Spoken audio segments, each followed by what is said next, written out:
আল্লাহর কাছে ডাকি, আল্লাহ তুমি আমাকে কালা কুপস একটা সন্তান দাও, তবু তুমি আমার একটা বাচ্চা দাও যে আমাকে মা বলে ডাকবে। লিফটে ঢুকবে তখনও ঘুরে ফিরে আমার দিকে 2-3 বার তাকাচ্ছিল। আমার ওই তাকানো এখনো চোখে ভাসতেছি। অনেক আল্লাহর কাছ থেকে চেয়ে না সন্তান আমার। আমার যখন বিয়ে হয় আমার ছেলে মেয়ে হতো না, 8-10 বছর ধরে ছেলে মেয়ে হয়নি। অনেক কষ্ট করছি আমি, অনেক কথা শুনছি মানুষের। মানুষ যা খাতি আমাকে বলছে আমি তাই খাইছি, তারপরেও কোনো সময় আমার ছেলে মেয়ে হয়নি। এক সময় আমি নামাজ রোজা কোরআন শরীফ এইগুলো করতে শুরু করি আর আল্লাহর কাছে ডাকি, আল্লাহ তুমি আমাকে কালা কুপস একটা সন্তান দাও, তবু তুমি আমার একটা বাচ্চা দাও যে আমাকে মা বলে ডাকবে। ডাক্তার কবিরাজ দেখাতে দেখাতে আমার সিনথিয়া আমার বিয়ের 9 বছর পরে গিয়ে, সিনথিয়ার যখন 4 বছর বয়স আমার আবার অভাব হয় না, আমি আবার চেষ্টা করি, তখন আমার রাইসা মনে আমার পিঠে আসে।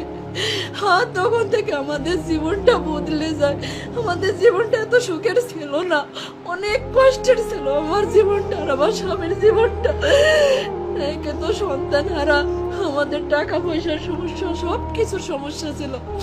যখন আমার রাইসা আমার গর্ভে আসে আমার জীবনটাই বদলে যায়। আমার রাইসা যখন জন্ম নেয় তখন ওর আব্বু ব্যবসা শুরু করে। আজ ওর বাবা ব্যবসায়ী, প্রতিষ্ঠিত ব্যবসায়ী, কিন্তু আমার বাকি নাই। আমার লক্ষ্মী মেয়ে বুড়োই গেছে। আমার লক্ষ্মী রে তো আমি বলবো না, আমার ওইটুকু লক্ষ্মী। 8 বছর বয়স শেষ হয়ে 9 বছর চলতেছে। 9 পারা কোরআন শরীফ পড়েছি আমার রাইসামণি। রাইসামণির বয়স যখন 3 বছর আর আমার সিনথিয়া, আমার তখন ছেলে বাবুটা হয়নি। আমার বাবু তখন 4-5 মাসের পেটে। উমরা করতে গেছিলাম আমরা অল পরিবার, আমার হাজব্যান্ড আমার বাচ্চাদেরকে নিয়ে। আমার রাইসামণি সেই উমরা হজের ছবিও আছে। আমার রাইসামণিরে হজ করায় নিয়ে আসছে। আমি আল্লাহর উপরে বলছিলাম, যখন ওরে পাওয়া যায়নি আমি বলছিলাম, আল্লাহ আমার সন্তান খুঁত হয়ে থাকুক, তবু তুমি আমার কাছে জীবিত ফিরেই দাও।